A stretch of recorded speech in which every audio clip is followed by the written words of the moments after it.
এক ছিল দূরের এক গ্রাম। গ্রামের নাম সোনাঝুরি। চারদিকে সবুজ মাঠ, ধান আর সর্ষের ফসল, পাখির ডাক আর নিরিবিলি জীবন। তবে এই গ্রামটা অন্য গ্রামের মতো ছিল না।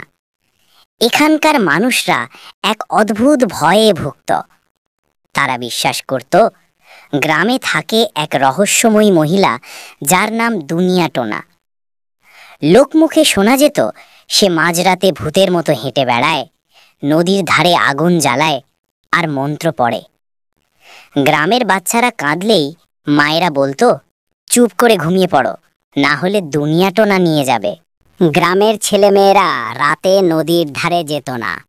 বলা হতো সেখানে টোনা আগুন জ্বালিয়ে জাদু করে। আসল কথা হলো, দুনিয়া বিবি নদীর ধারে ওষুধি গাছ তুলতে যেত, কারণ সে ছোটবেলায় মায়ের কাছ থেকে ভেষজ বিদ্যা শিখেছিল।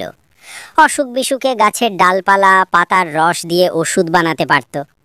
কিন্তু মানুষ ভুল বুঝত।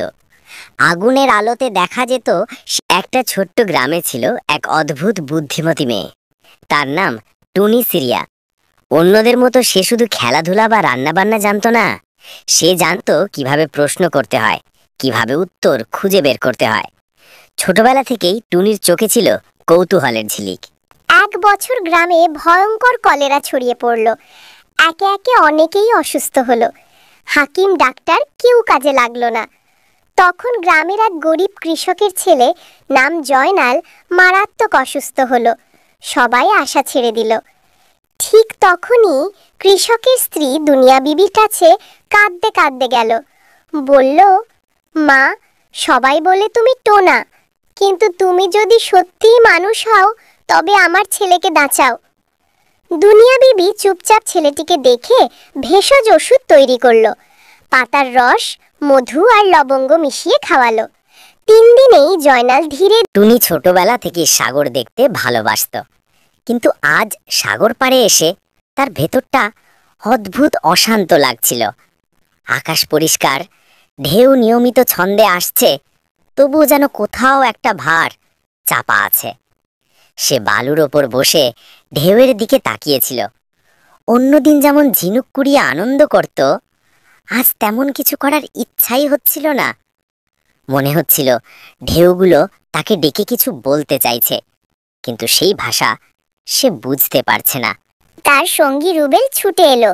রুবেল টুনির শৈশবের বন্ধু, সবসময় হাসি খুশি, কিন্তু আজ তাকেও যেন অস্বস্তি গ্রাস করেছে। টুনি মাথা নাড়িয়ে বলল, ভালো লাগছে না, মনে হচ্ছে এই সাগর আমাকে ভয় দেখাচ্ছে। রুবেল অবাক হলো। সাগর মানে তো আনন্দ, মুক্তি, খোলা হাওয়া। কিন্তু টুনির কথা শুনে সে চুপ করে গেল। টুনি মাথা নাড়িয়ে বলল, ভালো লাগছে না, মনে হচ্ছে এই সাগর আমাকে ভয় দেখাচ্ছে। রুবেল অবাক হলো। সাগর মানে তো আনন্দ, মুক্তি, খোলা হাওয়া, কিন্তু টুনির কথা শুনে সে চুপ করে গেল। একদিন টুনি জঙ্গলের ভেতর একটু বেশিই ঢুকে পড়েছিল। হঠাৎ করে সে দেখতে পেল এক হরিণ দাঁড়িয়ে আছে গাছের তলায়।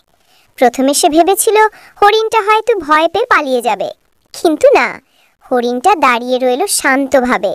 দুজনের চোখাচোখি হলো। সেই দিনই শুরু হলো তাদের অদ্ভুত বন্ধুত্ব। এরপর থেকে টুনি আর হরিণ প্রায় প্রতিদিন বিকেলবেলা দেখা করত। তারা গাছের তলায় বসে ঠান্ডা হাওয়া খেত। টুনি হরিণকে গ্রামের গল্প শোনাতো, কে কেমন, কে গান গায়, কে নাচে।